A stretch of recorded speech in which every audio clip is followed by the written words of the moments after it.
तेलंगाना कानून साज असेंबली और काउंसिल का इजलास आज 11 बजे शुरू होने वाला है। इजलास के दौरान रायतू बंधु स्कीम की अमल आवरी के लिए कानून साजी के मंसूबे का इम्कान है। हुकूमत मजीद 7 बिल इस सेशन में पेश कर सकती है। इसमें कोंडा लक्ष्मण हार्टिकल्चर यूनिवर्सिटी में हार्टिकल्चर फॉरेस्ट कोर्सेज शुरू करने, तेलंगाना हाउसिंग बोर्ड एक्ट 1956 तरमीमी बिल और दीगर अहम बिल भी शामिल हैं। इजलास 1 हफ्ते तक मुनक्किद रहने का इम्कान है। तमाम तर तैयारियां भी पूरी कर ली गई हैं।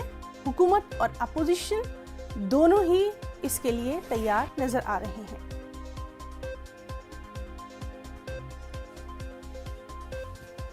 और हमारे साथ इस वक्त फोन लाइन पर मौजूद हैं रमन्ना सर। आपसे जानना चाहेंगे, बहुत अहम इस सेशन को माना जा रहा है, उधर अपोजिशन भी हुकूमत को घेरने के लिए तैयार नजर आ रही है, डिटेल्स।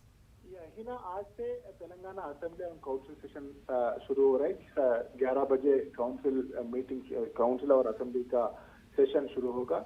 इसके बाद BAC meeting, business advisory committee का मीटिंग होगा। इस मीटिंग पे कितने दिन चलाना, कैसा चलाना बोल के स्पीकर के चेयरमैनशिप पर ये पूरा मीटिंग चलेगा। इसके मीटिंग के बाद कितना दिन ये बिजनेस चलेगा वो पूरा जानकारी हो जाएगा।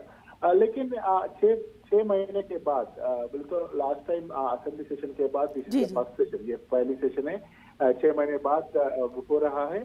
इसमें गवर्नमेंट और अपोजिशन पार्टी अपने अपने मुद्दों को लेके असेंबली पे आ रहे। स्पेशली तेलंगाना गवर्नमेंट इस टाइम दलित बंधु बोल के एक नया स्कीम लाया है, जो है डायरेक्ट 10 लाख रुपीस का डायरेक्ट कैश ट्रांसफर स्कीम दलित को देने के लिए गवर्नमेंट डिसीजन लिया है। और जहां बाई इलेक्शन हो रहे हैं हुजूराबाद असेंबली कॉन्स्टिट्यूंसी में, इसको लेके एक्सपेरिमेंटल बेसिस ये काम शुरू भी किया है। यहाँ पे जो जी, तो काफी अहम रहने वाला है आज का ये सेशन और इस पर लगातार हमारी भी नजर बनी रहेगी।